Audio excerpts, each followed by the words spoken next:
ఇకపోతే కూటమి ప్రభుత్వం అధికారంలోకి వచ్చిన దగ్గర నుంచి కూడా పిఠాపురం నియోజకవర్గానికి చెందినటువంటి మాజీ ఎమ్మెల్యే, ప్రస్తుత పిఠాపురం నియోజకవర్గ టీడీపీ ఇన్ఛార్జ్ వర్మగారి తీరైతే కూటమిలో కాస్త లొకలొకలు రావటానికి ఈయన తీరే కారణమని చర్చ జరుగుతోంది. అంటే ప్రతి సందర్భంలోనూ వర్మగారు ఏదో ఒకటి మాట్లాడటం, ఏదో ఒకటి చేయటం, అది కొన్ని సందర్భాల్లో జన సైనికులకు నచ్చకపోవటం, దానికి కౌంటర్గా ఈయన్ని సోషల్ మీడియాలో జనసేన పార్టీకి సంబంధించినటువంటి కార్యకర్తల అభిమానం టార్గెట్ చేయటం.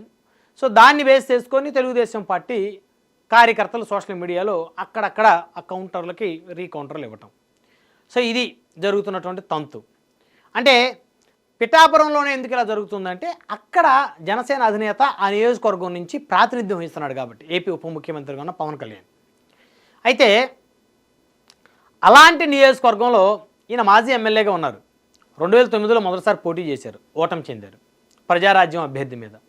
2014లో ఇండిపెండెంట్గా పోటీ చేశారు, గెలిచారు. అప్పుడు ఈయనకి సీట్ ఇవ్వలేదనే ఒక సానుభూతి వర్కౌట్ అయింది. 2019 ఎన్నికల్లో తెలుగుదేశం నుంచి మళ్ళీ పోటీ చేశారు, ఓటమి చెందారు. అంటే 2 సార్లు తెలుగుదేశం పార్టీ సింబల్ మీద పోటీ చేసిన వర్మగారు ఓటమి చెందారు, ఇండిపెండెంట్గా సక్సెస్ అయ్యారు. ఎందుకంటే అప్పుడున్నటువంటి పరిస్థితులు ఆయన మీద వీచినటువంటి సానుభూతి పవనాలు. అయితే ఇప్పుడు వర్మగారికి ఎమ్మెల్సీ ఇచ్చి ఇంకా గౌరవప్రదమైన స్థానం కల్పిస్తామని చెప్పేసి చంద్రబాబు నాయుడు గారు ఎన్నికల ముందు హామీ ఇచ్చారు. హామీ ఇచ్చినప్పుడు ఖచ్చితంగా హామీని నిర్వర్తించాల్సినటువంటి బాధ్యత చంద్రబాబు గారి మీద ఖచ్చితంగా ఉంటుంది. ఎందుకంటే మరి ఆయన టికెట్ త్యాగం చేసిన మాట వాస్తవం. అదే కూటమి పార్టీలు సపరేట్గా పోటీ చేస్తే టీడీపీ నుంచి ఆయన పోటీ చేసేవాడు. సరే గెలిచేవాడా ఓడిపోయేవాడా అనేది సెకండరీ. ఆల్రెడీ 2 సార్లు ఓడిపోయాడు టీడీపీ సింబల్ మీద, మళ్ళీ గెలుస్తాడు ఓడిపోతాడు అనేది సెకండరీ. సో అలాంటప్పుడు మరి ఆయన్ని ఎక్కడొకక్కడ అకామిడేట్ చేయాలి, లేదా ఆయనకి అసలు ఆ హామీ ఇవ్వకూడదు. ఆయనకి ఇచ్చారు, హామీ ఇచ్చారు. హామీ ఇచ్చినప్పుడు మరి హామీని నెరవేర్చాల్సిన బాధ్యత టీడీపీ అధిష్టానం మీద ఉంది. మరి ఎందుకు టీడీపీ అధిష్టానం ఫెయిల్ అయింది అక్కడ? అంటే కావాలనే ఈయన్ని ఉసిగొలుపుతుందా జనసేన మీదకి అని అనుమానాలు వస్తాయి ఇప్పుడు ప్రజల్లో. సో ఇప్పుడు అక్కడ పిఠాపురం అనేది ఆల్రెడీ ప్రజారాజ్యం కంచుకోట గతంలో. సో జనసేన అధినేత అక్కడ పోటీ చేసి గెలిచాడు. సరే ఆయన గెలుపులేని పాత్ర ఎంత అనేది అది సపరేట్ చర్చ. అఫ్కోర్స్ 10,000 ఓట్లు వర్మగారి పాత్ర ఉండుండొచ్చు 70,000 పవన్ కళ్యాణ్ గారి మెజార్టీలో. అంతేగాని వర్మగారు లేకపోతే పవన్ కళ్యాణ్ గారు గెలవరా అంటే అసలు ఆ సమస్య లేదు, ఆ క్వశ్చన్ లేదు. ఇక్కడ విపరీతమైన గాలి వీచింది. ఆల్రెడీ గతంలో ప్రజారాజ్యం మెగా ఫ్యామిలీ క్యాడర్ బలంగా నిరూపించుకున్న నియోజకవర్గం అది.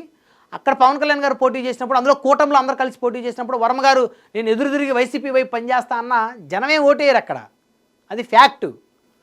సో ఏదైతే ఎన్నికలు అయిపోయినాయి, చక్కగా కూటమి అధికారంలోకి వచ్చింది. అక్కడ పవన్ కళ్యాణ్ గారు ఉప ముఖ్యమంత్రి అయ్యారు, చంద్రబాబు నాయుడు గారు ముఖ్యమంత్రి అయ్యారు, లోకేష్ గారు మంత్రి అయ్యారు, అంతా బాగానే ఉంది. మంత్రివర్గంలో కాస్త ఇంకో బెర్త్ కూడా ఖాళీ ఉంది. సరే నాగబాబు గారికి ఇస్తామన్నారు, మళ్ళీ దానికి ఏదో అడ్డంకులు వచ్చినట్టున్నాయి. సరే ఆ అంశం పక్కన పెడితే మరి ఇక్కడ ఎందుకు వర్మగారు పదే పదే ఒక డిస్టర్బెన్స్ క్రియేట్ చేస్తున్నారు? నిన్న ఆయన పిఠాపురంలో ఏదో ఇసుక తవ్వకాలు ఏదో జరుగుతూ ఉన్నాయని, ఇసుక రేతులు అక్రమంగా ఎవరో తవ్వుకున్నారని చెప్పేసి ఆయన ఒక ప్రెస్ మీట్ పెట్టారు. వాళ్ళు జనసేన నేతలని, వైసీపీ నుంచి జనసేనలోకి వచ్చిన వాళ్ళని. దానికి కౌంటర్గా జనసేన వాళ్ళు ఈరోజు ఉదయం వాళ్ళు ప్రెస్ మీట్ పెట్టారు. ఇది మా పొలంలో ఇది మేము అమ్ముకుంటున్నాము, మా పొలంలో మట్టి మేము అమ్ముకుంటున్నాము, ఏదో బొండు ఇసుక ఏదో అంటారు దాన్ని, ఇది ఇసుకలో కలుస్తుంది, ఇసుకలో కలిస్తే బిల్డింగులు నాణ్యత తగ్గిపోతుందని ఈయన మాట్లాడారు వర్మగారు. వాళ్ళేమో ఇది మాకు సంబంధించింది, బొండు ఇసుక అనేది మా పొలంలో ఉన్నది, సో మేము అమ్ముకుంటున్నాము, మా ఇష్టం ఇది, ఇది ఎవరైనా చేసేది అదే, ఆయనకేంటి సంబంధం? మరి గత 2014 నుంచి 19 వరకు మీరేం చేశారు? మీరు చేసింది అదే కదా, ఇప్పుడు కావాలని ప్రత్యేకంగా మీరు మమ్మల్ని ఎందుకు టార్గెట్ చేస్తారని చెప్పేసి ఈయన అంటున్నారు. అంటే తెలుగుదేశం పార్టీ ఎమ్మెల్యేలు ఉన్న మిగతా నియోజకవర్గాలు ఏవైతే ఉన్నాయో దాదాపు 135 నియోజకవర్గాలు, మరి ఆ 135 నియోజకవర్గాల్లో ఇదే పరిస్థితులు ఉన్నాయా? అక్కడ ఎమ్మెల్యేలు, అక్కడ టీడీపీ నాయకులు ఎవరో అక్రమంగా మట్టి అమ్ముకోవటం, తోలుకోవటం, ఇసుక అమ్ముకోవటం, ప్రైవేట్ పంచాయతీలు చేయటం, సిండికేట్లుగా ఏర్పడి లిక్కర్ షాపులకు సంబంధించి సిండికేట్లు ఏర్పడి ఇష్టానుసారంగా సంపాదించుకోవడం చేయట్లేదని చెప్పాలంట. వాళ్ళేమో నీతిమంతులు, జనసేన అధినేత ప్రాతినిధ్యం ఇచ్చిన నియోజకవర్గంలోని జనసేన నాయకులు వీళ్ళు అక్రమార్కులని ఇప్పుడు ఈయన ఎస్టాబ్లిష్ చేయబోయింది అదే. అది తప్పు కదా. మరి జనసేన ఇన్ఛార్జీలు ఏం చేస్తున్నారు? తెలుగుదేశం పార్టీ ఎమ్మెల్యేలు ఉన్న నియోజకవర్గాల్లో మీకు చేత కావట్లేదా వర్మగారిలాగా? మీకే అంటే అఫ్కోర్స్ ఆ పార్టీ లైన్ దాటొద్దని ఒక లెటర్ ప్యాడ్ కూడా రిలీజ్ చేసినట్టున్నారు 2 రోజుల క్రితం. సో అందుకని భయపడి ఆగుతున్నారా? లేకపోతే అక్కడ టీడీపీ ఎమ్మెల్యేలు ఎదిరించే స్థాయి సత్తా మీకు లేదా? ఇక్కడేం వర్మగారు ఏకంగా పవన్ కళ్యాణ్ గారు ప్రాతినిధ్యం వస్తున్న నియోజకవర్గంలోనే ఇక్కడేదో అక్రమాలు జరిగిపోతున్నాయి, పోలీసులు కళ్ళు మూసుకుంటున్నారని చెప్పేసి మాట్లాడారు. ఇదే మాట 1 సంవత్సరం తర్వాత పవన్ కళ్యాణ్ గారికి తెలిసే జరుగుతుందంటారు. 2 సంవత్సరాల తర్వాత పవన్ కళ్యాణ్ గారికే అక్రమంగా ఇసుక తవ్వకాలు, మట్టి తవ్వకాలు డబ్బులు వెళ్తున్నాయని చెప్పేసి ఈయన మాట్లాడతాడు అనే ప్రమాదం ఉందనేటువంటిది స్థానికంగా చర్చ జరుగుతుంది. అయినా ఇప్పటివరకు టీడీపీ అధిష్టానం ఈయన్ని కనీసం పిలిచి మీరు అలా మాట్లాడకండి, అలా మాట్లాడటం కరెక్ట్ కాదు, చెడు చెవిలో చెప్పండి, మంచి మైకులో చెప్పండి అని చెప్పేసి చెప్పే ప్రయత్నం చేయట్లేదు.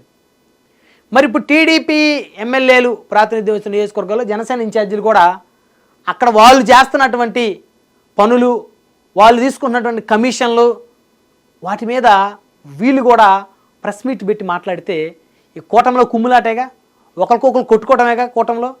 అండ్ అఫ్కోర్స్ జనసేన ఇన్ఛార్జీలకి ఆ స్థాయి లేదు అనేది తెలుగుదేశం వారి అభిప్రాయం. ఎందుకంటే పవన్ కళ్యాణ్ నియోజకవర్గంలోనే మేము ఎదురించి మాట్లాడుతున్నాం, మాకు ఆ దమ్ము ఉంది, మమ్మల్ని ఏమి మా పార్టీ అధిష్టానం మమ్మల్ని ఏమి చర్యలు తీసుకోదు, మమ్మల్ని ఏమి కట్టడి చేయదు. కానీ జనసేన ఇన్ఛార్జీలకు ఆ దమ్ము లేదు. మా టీడీపీ ఎమ్మెల్యేలు మరి వాళ్ళు ఇసుక మట్టి అమ్ముకున్న దగ్గర, వాళ్ళ కమిషన్లు తీసుకున్న దగ్గర మరి వాళ్ళని ఎవరు ఎదిరించలేరు. ఒకవేళ ఎదిరించి మాట్లాడితే అవసరమైతే మేము కొడతాం వాళ్ళని, లేకపోతే వాళ్ళ పార్టీతోనే మాట్లాడి వాళ్ళని సస్పెండ్ చేపిస్తాం అనే ధైర్యం వాళ్ళకు వచ్చిందా? వాళ్ళకి రాబట్టే వీళ్ళేమో చేతులు ముడుచుకొని కూర్చుంటున్నారు.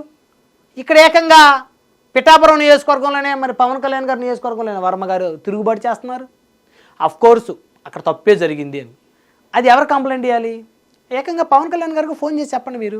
మీరు నిజంగా కూటమిలో ఉంటే, కూటమి మీద మీకు మంచి అభిప్రాయం ఉంటే, ఏమంటే ఇలా జరుగుతుంది, ఈ విధంగా చేస్తున్నారని. మన మర్రెడ్డి శ్రీనివాస్ గారి ఇంట్లో ఫంక్షన్ జరిగితే మీరు వెళ్ళారు కదా, ఆయనకి చెప్పండి మీరు ఈ విధంగా చేస్తున్నారు, మీరు ఇక్కడ జనసేన ఇన్ఛార్జిగా పవన్ కళ్యాణ్ గారు మిమ్మల్ని పెట్టారు కదా, మిమ్మల్ని ఉంచినప్పుడు మీరు కనీసం తెలియకుండా జరుగుతుంది ఆయనకి చెప్పండి. ఓ ప్రెస్ మీట్ ఏర్పాటు చేసి చెప్పడం వల్ల ఏంటి మీ యొక్క ఆంతర్యం ఏంటి అనేది చర్చ నడుస్తూ ఉంది. పిఠాపురం కాదు, రాష్ట్ర వ్యాప్తంగా.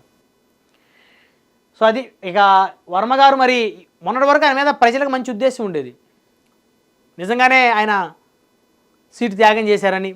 మరి ఇప్పుడు ఆయన మాట్లాడుతున్న తీరు చూస్తుంటే నిజంగానే పనిచేశారా ఆయన పిఠాపురంలో అని కూడా రకరకాలుగా చర్చకు తారితీస్తా ఈయన మాట్లాడే మాటలు. ఆ చర్చ వచ్చే ప్రమాదం కూడా ఉంది. సో కాబట్టి జనసేన పార్టీ ఎమ్మెల్యేలు ప్రాతినిధ్యం వచ్చేటువంటి నియోజకవర్గాల్లో టీడీపీ ఇన్ఛార్జీలు సమానంగా పెత్తనం చేస్తూ ఉన్నారు.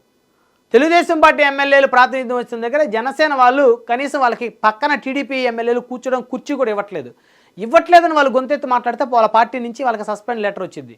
ఇది ఇప్పుడు ఆ పార్టీకి పెను ప్రమాదంగా మారింది. జనసేన పార్టీకి ఈ తీరు, అధిష్టానం తీరు పెను ప్రమాదంగా మారింది.